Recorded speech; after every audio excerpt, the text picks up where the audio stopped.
VD. സതീശനെതിരെ Punarjani case നിലനിൽക്കില്ല എന്ന വിജിലൻസിന്റെ റിപ്പോർട്ടിന്റെ പകർപ്പ് ഇപ്പോഴുണ്ട്. വി.ഡി. സതീശന് ഇതുപോലൊരു അടി അദ്ദേഹത്തിന്റെ ജീവിതത്തിൽ ഇനി കിട്ടാനുണ്ടോ എന്ന് എനിക്ക് തോന്നുന്നില്ല. കാരണം എന്താന്ന് വെച്ചാൽ രാഹുൽ ഇന്നിട്ട പോസ്റ്റ് അയാൾക്ക് ഏറ്റവും കൂടുതൽ വേദനിക്കാൻ പോകുന്നത് ആ ഒരു പോസ്റ്റ് വായിക്കുമ്പോഴായിരിക്കും.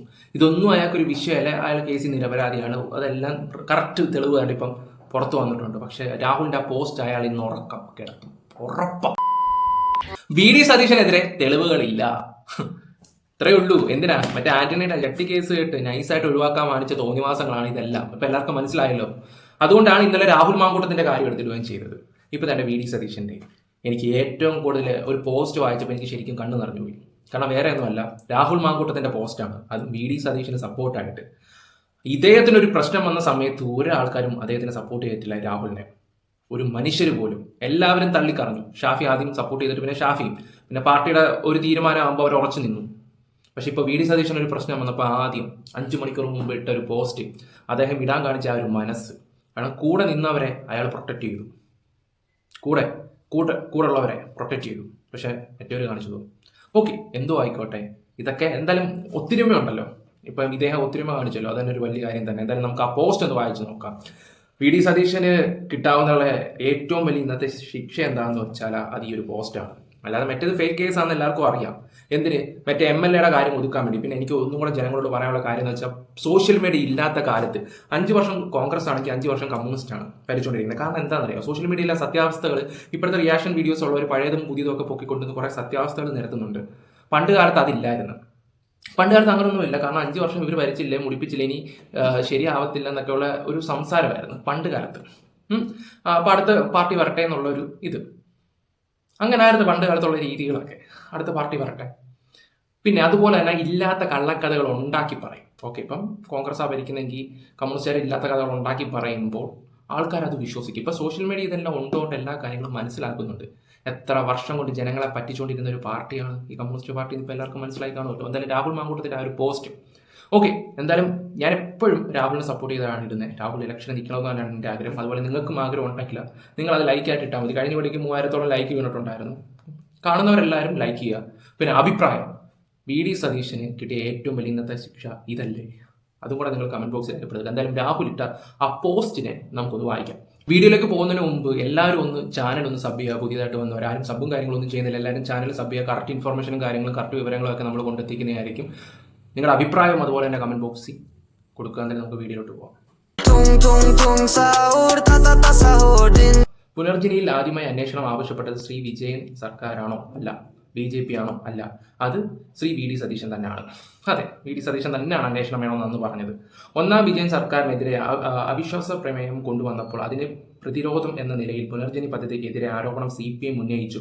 ആ ആരോപണത്തിന് മറുപടിയായി ശ്രീ വി.ഡി. സതീശൻ പറഞ്ഞത്, ഏത് അന്വേഷണം ഏജൻസി വേണമെങ്കിലും അന്വേഷിക്കട്ടെ, അന്വേഷണത്തിന് ഒടുവിൽ കേരളത്തിൽ നടപ്പാക്കാൻ പറ്റുന്ന ഏറ്റവും നല്ല പുനരുജ്ജീവന പദ്ധതിയെ പറ്റി നിങ്ങൾക്ക് റിപ്പോർട്ട് കിട്ടും എന്നാണ് അന്ന് ഈ പറയുന്ന വി.ഡി. സതീശൻ പറഞ്ഞ കാര്യങ്ങളൊക്കെ തന്നെയാണ്. അന്ന് രാഹുലൊക്കെ കട്ടയ്ക്ക് കൂടെ നിൽക്കുന്നതാണ്. രാഹുലാണെങ്കിലും ഷാഫി ആണെങ്കിലും എല്ലാവരും. പിന്നെ ഈ ഒരു പെണ്ണ് വിഷയം വന്നതിന് ശേഷമാണ് അവർ പാർട്ടി ഉറച്ചൊരു നിലപാടെടുത്തത്. ഇറങ്ങിയപ്പോഴുള്ള കൂറ ടീംസിനൊക്കെ അതും ഒരു സ്റ്റാൻഡ് ഇല്ലാത്ത അവളുടെയൊക്കെ വാക്ക് കേട്ടത്. കാരണം റിനിയുടെയൊക്കെ സംസാരം എന്ന് വെച്ചാൽ ഒരാളെ പേര് പോലും പറയാൻ ധൈര്യമില്ല. എന്നിട്ട് ഈ പെണ്ണുങ്ങൾക്ക് വേണ്ടി ഇറങ്ങി തിരിച്ചെന്ന് പറഞ്ഞ അവളൊക്കെ ഞാൻ എങ്ങനെ വിശ്വസിക്കും നമ്മൾ? ഓക്കെ, ബാക്കി പുനർജനി കേവലമായ ഒരു ഭവന നിർമ്മാണ പദ്ധതി മാത്രമല്ല, അത് 200-ൽ പരം പുതിയ വീടുകളും 100-ൽ പരം വീടുകളുടെ അറ്റകുറ്റപ്പണിയും മാത്രമല്ല, കുട്ടികൾക്കുള്ള വിദ്യാഭ്യാസ വരുമാനമില്ലാതെ മനുഷ്യർക്ക് പശുവും ആടും തയ്യൽ മെഷീനുകളും വരെ കൊടുക്കുന്ന സാമൂഹിക പദ്ധതിയാണ്. ശ്രീ വി.ഡി. സതീശന് എനിക്കും നിങ്ങൾക്കും യോജിക്കാം. ശ്രീ വി.ഡി. സതീശനോട് നിങ്ങൾക്കും എനിക്കും യോജിക്കാം, എതിർക്കാം, അനുകൂലിക്കാം, അതൊക്കെ തുടരുകയും ചെയ്യാം. പക്ഷെ അതിന്റെ പേരിൽ പുനർജനി പോലെ മനുഷ്യരെ ചേർത്ത് നിർത്തുന്ന ഒരു പദ്ധതി എതിർക്കുന്നത് ജനവിരുദ്ധമാണ് എന്നുള്ള രീതിയിലാണ് ഈ പറയുന്ന രാഹുൽ മാങ്കൂട്ടം ഇതിനെക്കുറിച്ച് സംസാരിക്കുന്നത്. എന്തായാലും അദ്ദേഹം ആ പോസ്റ്റ് ഇടാൻ കാണിച്ച ഒരു മനസ്സുണ്ടല്ലോ, അത് അംഗീകരിക്കേണ്ട ഒരു കാര്യം തന്നെ. പിന്നെ ഒരു 5-6 മണിക്കൂർ മുമ്പ് DYFIക്കാർ പ്രതിഷേധമായിട്ട് ഇറങ്ങിയിട്ടുണ്ടെന്ന് പറയുന്നു. കൂട്ടത്തിലുള്ളവന്മാർ 35 വർഷം മുമ്പ് ഉണ്ടാക്കിയ ജട്ടി കേസ് കെട്ടുകാരെ അതിപ്പോൾ പുറത്ത് നീയൊക്കെ നിന്റെ തട്ടകത്തിരിക്കുന്നവന്മാർക്ക് കാണിക്കാൻ നോക്കുക ആദ്യം. എന്തായാലും ഞാൻ ആ ഒരു വീഡിയോ വെച്ച് തരാം. എന്നിട്ട് ഇദ്ദേഹം നിരപരാധിയാന്ന് വന്ന റിപ്പോർട്ട് ഞാൻ അത് വെച്ച് തരാം. അതേസമയം പുനർജനി വിവാദത്തിൽ പ്രതിപക്ഷ നേതാവ് വി.ഡി. സതീശനെ വെല്ലുവിളിച്ചിരിക്കുകയാണ് DYFI. നിർമ്മിച്ചു നൽകിയ വീടുകളുടെ പേരും വിശദാംശങ്ങളും പുറത്തുവിടാനാണ് വെല്ലുവിളി. സുനിഷ അയലൂരിന്റെ വിശദാംശങ്ങൾ നൽകാൻ. സുനിഷ, ഇതിനോടകം തന്നെ ഒരു രാഷ്ട്രീയ ആയുധമാക്കാൻ കഴിഞ്ഞിട്ടുണ്ട്. അതിൽ ഡിവൈഎഫ്ഐ എങ്ങനെയാണ് ഈ വെല്ലുവിളിയോട് കൂടിയിട്ടാണ് ഇപ്പോൾ രംഗത്തെത്തിയിരിക്കുന്നത്, എന്തൊക്കെ പറയുന്നു?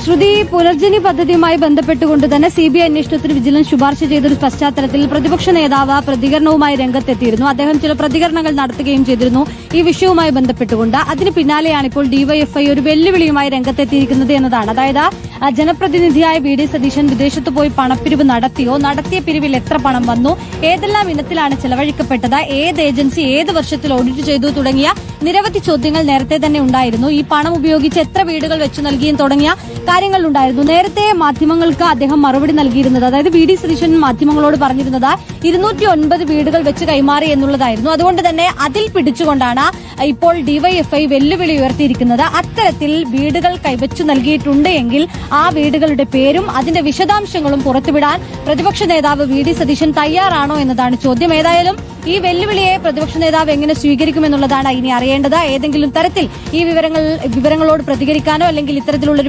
സത്യം പറഞ്ഞ ഇവറ്റകളോടൊന്നും മറുപടി കൊടുത്തിട്ട് കാര്യമില്ല. കാരണം മുതിർന്ന നേതാക്കന്മാരുടെ വിവരക്കേട് അത് ഇവർക്ക് പകർത്തി കൊടുക്കുകയാണ് സത്യം പറഞ്ഞ ചെയ്യുന്നത്. കഥയറിയാതെ ആട്ടം കാണുന്ന ഒരുപാട് ആൾക്കാരുണ്ട്. കാരണം സത്യത്തെ വളച്ചൊടിക്കുന്ന ഇവരുടെ സ്ഥിരം ഒരു പരിപാടിയാണ്. ഇവരൊരാളെ ടാർഗറ്റ് ചെയ്ത് കഴിഞ്ഞാൽ അവർ നിരപരാധിയാണെങ്കിലും മുതിർന്ന കുറെ നേതാക്കന്മാർ ഇവനിട്ട് ഒരു പണി കൊടുക്കണമെന്ന് പറഞ്ഞാൽ കൊടുക്കുന്ന ഇനങ്ങളാണ്.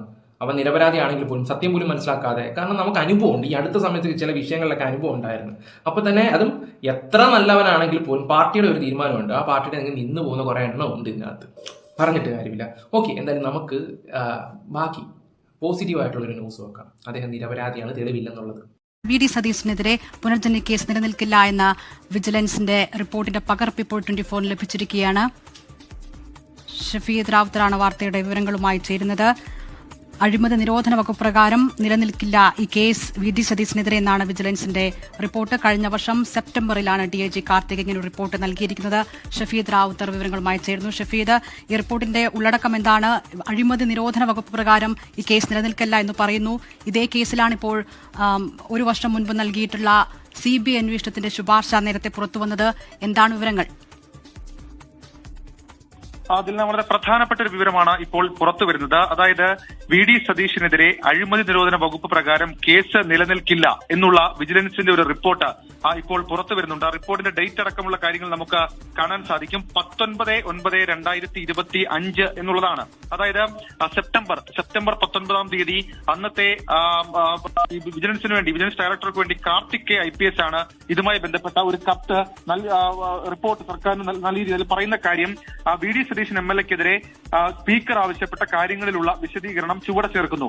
പുനർജനി പദ്ധതിയുമായി ബന്ധപ്പെട്ട് VD സതീശൻ MLA-യുടെ അക്കൗണ്ടിലേക്ക് പണം വന്നതായി കണ്ടെത്തിയിട്ടില്ല. വിദേശ സന്ദർശനത്തിന് ശേഷം VD സതീശൻ വസ്തു വാങ്ങിയതായി പരാതിയിൽ ആരോപിച്ചിട്ടില്ലാത്തതിനാൽ വിഷയത്തിൽ അന്വേഷണം നടത്തിയിട്ടില്ല. പുനർജനി ഫണ്ട് കൈകാര്യം ചെയ്തിട്ടുള്ളത് മണപ്പാട് ഫൗണ്ടേഷൻ എന്ന സന്നദ്ധ സംഘടന മുഖേനയാണ്. VD സതീശൻ ഫണ്ട് കൈമാറ്റം ചെയ്തതായി അറിയില്ല. കൂടാതെ അഴിമതി നിരോധന നിയമം സെക്ഷൻ 7(7)(a) എന്നീ വകുപ്പുകൾ പ്രകാരമുള്ള കുറ്റങ്ങൾ VD സതീശൻ ചെയ്തതായി കണ്ടെത്തിയിട്ടില്ല. ആയത് സംബന്ധിച്ചിട്ടുള്ള അന്വേഷണ ഉദ്യോഗസ്ഥന്റെ വ്യക്തത റിപ്പോർട്ട് അനന്തര നടപടികൾക്കായി ഇതോടൊപ്പം അയക്കുന്നു എന്നുള്ളതാണ് ഈ കത്തിൽ പറയുന്ന കാര്യം. പക്ഷേ വീണ്ടും ഇക്കാര്യത്തിൽ വിജിലൻസിന്റെ ഭാഗത്ത് നിന്ന് അന്വേഷണം നടത്തിയിട്ടുണ്ടോ എന്ന് നമുക്ക് അറിയില്ല. സ്വാഭാവികമായും ഇത് പുറത്തേക്ക് വന്നിരിക്കുന്നത്, അതായത് ഒരു വർഷം മുൻപ് സമർപ്പിച്ച റിപ്പോർട്ടിന്റെ പകർപ്പ്, അതായത് VD സതീശനെതിരെ CBI അന്വേഷണം ആവശ്യപ്പെട്ടുള്ള റിപ്പോർട്ടിന്റെ പകർപ്പ് അതിന്നാണ് പുറത്തു വന്നത്. ഏതായാലും VD സതീശനെതിരെ തെളിവില്ല. പക്ഷേ ഈ നമുക്കിപ്പോൾ പുറത്തു വന്നിരിക്കുന്ന ഇന്ന് രാവിലെ വന്നിരിക്കുന്ന റിപ്പോർട്ടിൽ അതിന്റെ വിവരമനുസരിച്ച് വിദേശ നാണയ വിനിമയ ചട്ട നിയമപ്രകാരം VD സതീശനെതിരെ CBI അന്വേഷണം വേണമെന്നുള്ള കാര്യമാണ് പറയുന്നത്. ഏതായാലും നിലവിൽ ഇപ്പോൾ വന്നിരിക്കുന്ന കാര്യം അത് VD സതീശന് അനുകൂലമായതാണ്. ദിൽന, ഷഫീദ്, ഇത് രണ്ടും രണ്ടായി തന്നെ കാണേണ്ടതില്ലേ? അഴിമതി നിരോധന നിയമപ്രകാരം ഈ കേസ് നിലനിൽക്കില്ല എന്ന് വിജിലൻസ് പറയുന്നു. അത് വിജിലൻസിന്റെ പരിധിയിൽ വരുന്ന ഒരു കാര്യമാണ്. എന്നാൽ വിദേശത്ത് പോയി ഫണ്ട് സ്വരൂപിക്കുക, അത് കേരളത്തിലെ അക്കൗണ്ടിലേക്ക് എത്തിക്കുക, അതിൽ ഈ FCRA ചട്ടലംഘനം ഉണ്ടായിട്ടുണ്ട്, അതുകൊണ്ട് അത് CBI അന്വേഷിക്കണം. ഇതാണോ അപ്പോൾ ഇതിൽ നിന്റെ ആകെ മൊത്തം നമുക്ക് മനസ്സിലാക്കേണ്ടത്? നിലവിൽ ഇപ്പോൾ നമുക്ക് ലഭിക്കുന്ന വിവരം അനുസരിച്ച് നേരത്തെ നമ്മൾ സൂചിപ്പിച്ചതുപോലെ തന്നെ 2 റിപ്പോർട്ടുകൾ ഇപ്പോൾ നമ്മളുടെ മുൻപിലുണ്ട്. അതിലൊരു റിപ്പോർട്ട് അന്ന് യോഗേഷ് ഗുപ്ത വിജിലൻസ് ഡയറക്ടറായിരിക്കെ സംസ്ഥാന സർക്കാരിന് നൽകിയിരിക്കുന്ന റിപ്പോർട്ടാണ്. ആ റിപ്പോർട്ടിലാണ് ഈ FCRA നിയമപ്രകാരം നിയമത്തിന്റെ ലംഘനം നടന്നു, സ്വകാര്യ സന്ദർശനത്തിനായി കേന്ദ്ര സർക്കാരിൽ നിന്ന് അനുമതി നേടിയ ശേഷം വിദേശത്ത് പോയി ഫണ്ട് സ്വരൂപിച്ചതും അത് കേരളത്തിലെ അക്കൌണ്ടിലേക്ക് എത്തിച്ചതിലെ നിയമലംഘനം എന്നിവ ചൂണ്ടിക്കാട്ടി CBI അന്വേഷണത്തിന്റെ ആവശ്യകതയിലേക്ക് വിജിലൻസ് ശുപാർശ ചെയ്തിരിക്കുന്നു. അതിൽ എടുത്തു പറയുന്നത് FCRA നിയമം 2010 സെക്ഷൻ 3(2)A പ്രകാരം CBI അന്വേഷണം നടത്തണമെന്നാണ് വിജിലൻസിന്റെ ശുപാർശ. കൂടാതെ അക്കാര്യത്തിൽ നിയമസഭയിലെ റൂൾ ഓഫ് പ്രൊസീജിയേഴ്സിന്റെ ഭാഗമായി നിയമസഭാ സാമാജിക നിലയിൽ സ്പീക്കറും നടപടി സ്വീകരിക്കണമെന്നും ശുപാർശ ചെയ്തിരുന്നു. ഒരു പക്ഷേ അതിന്റെ ഭാഗമായിട്ടായിരിക്കാം ഈ സ്പീക്കർ ഒരു വിശദാംശം തേടിയത്. അതിന് മറുപടിയായിട്ടാണ് ഇപ്പോൾ വിജിലൻസിന്റെ ഭാഗത്ത് നിന്ന് അങ്ങനെ ഒരു കത്ത് പോയിരിക്കുന്നത്. ആ കത്ത് നൽകിയിരിക്കുന്നത്, അതായത് ആ കത്തിന്റെ സ്വീകർത്താവ് എന്ന് പറയുന്നത് അഡീഷണൽ ചീഫ് സെക്രട്ടറി വിജിലൻസ് വകുപ്പ്, കേരള സർക്കാർ, തിരുവനന്തപുരം എന്നുള്ളതാണ് വ്യക്തമാക്കിയിരിക്കുന്ന കാര്യം. ഏതായാലും വിജിലൻസ് തന്നെ നൽകിയിരിക്കുന്ന ഒരു റിപ്പോർട്ടാണ്. ആ റിപ്പോർട്ടിലാണ് അഴിമതി നിരോധന നിയമപ്രകാരം VD സതീശനെതിരെ നടപടിയെടുക്കാനുള്ള കാര്യങ്ങളൊന്നുമില്ല എന്നുള്ള കാര്യം പറയുന്നത്. ഇതിപ്പം നമ്മൾ ഇതിന്റെ ചുക്കും ചുണ്ണാമ്പും ഒക്കെ ചെകഞ്ഞിട്ട് ഒരു കാര്യമില്ല. ഇതൊന്നുമില്ല ഈ സംഭവം. ഓക്കെ, ഇത് സംസാരിച്ച് വരുമ്പോൾ 10-15 ലക്ഷം രൂപയുടെ കേസ് കേട്ടാണ് ഇത് സത്യത്തിലാണ്. പക്ഷേ പുള്ളിക്കാരൻ നിരപരാധിയാണ്, അത് വേറെ കാര്യങ്ങൾ. ഞാൻ ഇതിനകത്ത് കൂടുതൽ ഇരുന്ന് സംസാരിക്കുന്നില്ല. കാരണം ഇതല്ല ഇവിടുത്തെ വിഷയം. ഇന്നലത്തെ കേസ് ഒന്ന് മറഞ്ഞു കിട്ടാൻ വേണ്ടി രാഹുലിന്റെ കാര്യം കൊണ്ടിട്ടപ്പോഴത്തേക്ക് നാട്ടുകാരങ്ങ് ഇതാക്കി. അത് കഴിഞ്ഞിട്ട് നൈസായിട്ട് VD സതീശൻ ഇതൊന്ന് പൊക്കി വിട്ട് അപ്പോഴത്തേക്ക് നമ്മുടെ ആന്റണിയുടെ കാര്യം അങ്ങ് നൈസായിട്ട് അങ്ങ് ആൾക്കാരങ്ങ് മറക്കും. കാരണം ഒരു MLA ആണ്. ഇപ്പൊ രാഹുൽ മാങ്കൂട്ടൻ MLA സ്ഥാനത്ത് നിന്നപ്പോഴാണ് പെണ്ണ് വിഷയം വന്നപ്പോൾ കേരളം മൊത്തം കത്തി. അതുപോലെ തന്നെയാണ് ഒരു 35 വർഷം മുമ്പ് നമ്മുടെ ആന്റണിയുടെ ആ കേസ്. ഇപ്പോഴും അദ്ദേഹം MLA ആണ്, നിങ്ങളൊന്ന് ആലോചിച്ച് നോക്കണം. അപ്പൊ അത് ഈ പാർട്ടിയിൽ ശരിക്കും അത് ബാധിക്കുമോ എന്ന് തോന്നിയപ്പോഴാണ് അവന്മാർ തന്റെ ഇവറ്റകളെ എടുത്ത് രംഗത്ത് കൊണ്ടുവന്നത്. ഇതൊക്കെ മനസ്സിലാക്കാനുള്ള ഒരു ബോധം നിങ്ങൾ ജനങ്ങൾക്ക് വേണം. പണ്ട് സോഷ്യൽ മീഡിയയും കാര്യങ്ങളൊന്നും ഇല്ലാത്തതുകൊണ്ട് പല കള്ളങ്ങളും ആൾക്കാർ മറഞ്ഞു പോയിട്ടുണ്ടായിരുന്നു. ഇപ്പം അങ്ങനല്ല. ഇനിയെങ്കിലും ആലോചിച്ചും കണ്ടുമൊക്കെയാണ്. ഒരു കിറ്റ് കണ്ടിട്ട് മയങ്ങിപ്പോകുന്ന ജനങ്ങളാവരുത് നിങ്ങൾ. ഇപ്പോൾ പെൻഷൻ 100, 1000, 1500 ഒക്കെ അവസാന ഇലക്ഷൻ സമയത്ത് കൂട്ടിയപ്പോൾ തന്നെ നിങ്ങൾക്ക് മനസ്സിലാക്കാൻ പറ്റും. ഇനിയും കൂട്ടും. ഒരു 2 മാസം കൂടുമ്പോൾ ഇനി ഒരു 1000 രൂപയൊക്കെ വെച്ചും പെട്രോളിനൊക്കെ വിലയൊക്കെ കുറയുമ്പം ഈ പാർട്ടി മതി എന്നും പറഞ്ഞിട്ട് നീയൊക്കെ തന്നെ അവർക്ക് കൊണ്ട് വോട്ടും ഉണ്ടാക്കുകയും ചെയ്യും. അവസാനം തൊലിഞ്ഞു കൂത്തി വീട്ടിയിരിക്കുകയും ചെയ്യും. അത്രയും ഞാനിപ്പോൾ പറയുന്നുള്ളൂ. എന്തായാലും നിങ്ങളുടെ അഭിപ്രായങ്ങൾ എന്തെങ്കിലും കമന്റ് ബോക്സ് ചെയ്യപ്പെടുത്തുക. വീഡിയോ ഇഷ്ടപ്പെട്ട ലൈക്ക്, ഷെയർ, സപ്പോർട്ട് ചെയ്യുക. Bye, love you all guys. Bye by.